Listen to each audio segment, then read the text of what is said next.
Para sa iban pang mga balita sa Bacolod City, kag iban pang lugar sa isla sang Negros, kag Panay, makaupod ta si Adrian Prietos. Adrian?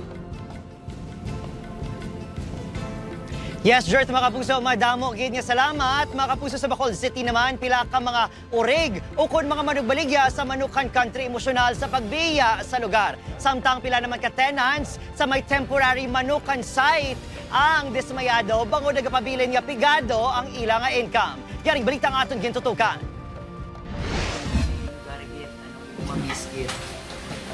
Ang mga customer, kaya ano pa,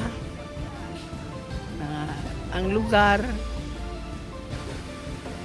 Wala na punggan sang 76 anyos sa si Lola Bernadette nga mangin emosyonal samtang ginatulok nga nabakbak na ang yestol sa daan nga Manukan Country.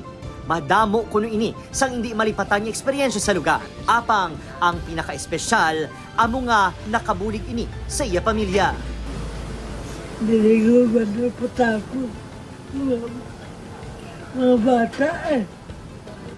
Si David naman, nga anay presidente sang Manukan Country Vendors Association, nabato na kuno ang realidad nga kinahanglan na nila magbiya sa lugar.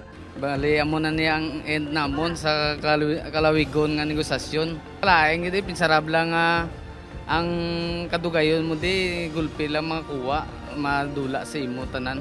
Manabla. Do kasubo man galing kay ito ginatago na lang sa taga Manukan Country. Epektibo Pebrero 21, ginmando na ang pagsaylo sang vendors sa temporary site agun mahatagan na sang ligwa ang himuon nga rehabilitasyon.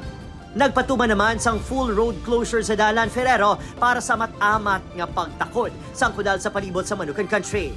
Kita mo kung isang last dito, 21, masaylo na sila sa mga temporary Manukan site. Kinrequest si Pita, kaya close nila. Wala dapat ko may kasulot.